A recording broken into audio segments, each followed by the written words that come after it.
নমস্কার, কেমন আছেন সবাই? আশা করছি সবাই খুব ভালো আছেন। আমরাও ভালো আছি। আর এই ভিডিওটা দেখতে পাচ্ছেন, এটা ছিল 31শে ডিসেম্বরের ভিডিও। আমাদের 31শে ডিসেম্বরের মধ্যে ফ্লাইট ছিল।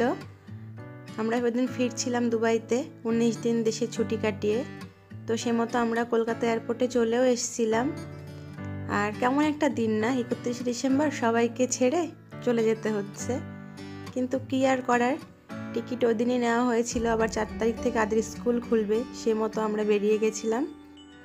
আমাদের ফ্লাইট ছিল কলকাতার থেকে ইন্দোর পর্যন্ত, আবার ইন্দোরে গিয়ে হল্ট ছিল 2.5 ঘন্টা মতো, তারপর ওখান থেকে শারজার আমাদের ফ্লাইট ছিল। তো সে মতো আমরা সকাল 11:30টায় বাড়ি থেকে বেরিয়ে গেছিলাম। তো এবার আমরা ঢুকবো প্লেনে। আর এই তো যাওয়ার সময় এসে গেছে, একরাশ মন খারাপ নিয়ে এবার ফেরার পালা। কিছু করার নেই, থাকতে হলে তো যেতেই হবে। আর আমরা এবার এয়ার ইন্ডিয়াতে যাচ্ছিলাম। তো আমরা বসে গেছি প্লেনে, এবার একদম কলকাতা ছেড়ে সোজা ইন্দোরের মাটিতে। তো চলুন যাওয়া যাক আর কি।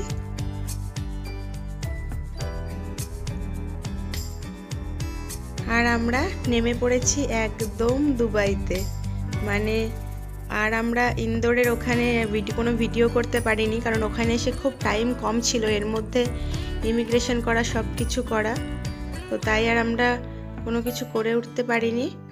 এখনই সোজা আমরা নেমে গেছি শারজা এয়ারপোর্টে, এখন ঢুকছি এয়ারপোর্টের মধ্যে, ওখান থেকে ইমিগ্রেশন করে লাগেজ নিয়ে এই বাড়ি ফেরার পালা আমাদের আর কি। তো এই চললাম আর কি।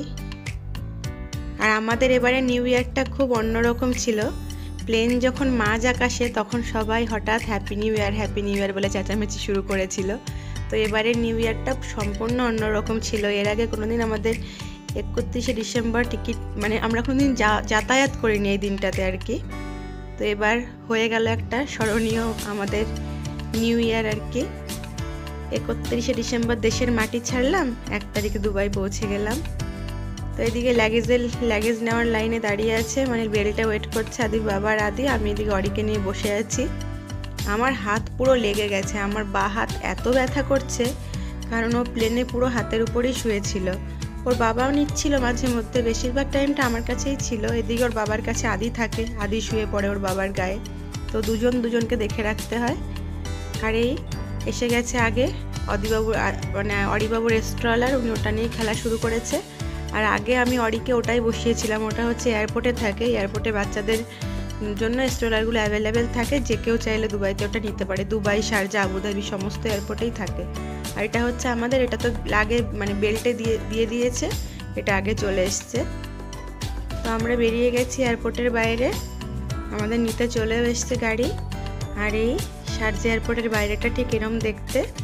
আমরা এখন এই পার্কিংয়ে বসে আছি, মানে গাড়ি রাখার যে টিকিট, মানে যে চার্জটা দিতে হয়, সেই টিকিট আনতে গেছে। তো আমরা তাই বসে আছি গাড়িতে, এবার বেরিয়ে যাব। আমাদের ঘর শারজা এয়ারপোর্ট থেকে খুব কম দূরত্ব, মানে এখন যেহেতু জ্যাম নেই, তো ওই 20-22 মিনিট মতো লাগবে।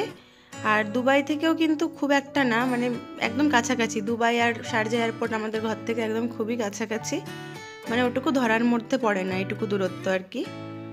তো এই চলেই এলাম, কি না এই দেশে গেলাম, এই চলে এলাম। এবার খুব কম, মানে দিনের জন্য গেছিলাম, মাত্র 19 দিনই ছিলাম। তার মধ্যে তো এদিক ওদিক দৌড়াদৌড়ি করতে করতেই সময় কেটে গেছে, বাড়িতে একদমই থাকা হয়নি আর কি আর করা যাবে, এটাই জীবন। তো এই বাড়িতেও চলে এসেছি, লাগেজ নামানো হয়ে গেছে, লিফটের মধ্যে দীপকের কোলে ঘুমিয়ে গেছে অরি। এই চলে এলাম, সেই চেনা সব কিছু, আবার শুরু একই রুটিন। তো এই ছিল আমাদের জার্নির পুরো ভিডিওটা, ছোট্ট একটা ভিডিও ভালো লাগলে সবাই প্লিজ একটা করে লাইক করবেন। সবাই খুব ভালো থাকবেন। সবাইকে জানাই নববর্ষের নববর্ষ না, হ্যাপি নিউ ইয়ার বলি, এটা আমাদের বাঙালি নববর্ষ না, ইংরেজি নববর্ষ আর কি। তো সবাইকে জানাই হ্যাপি নিউ ইয়ার।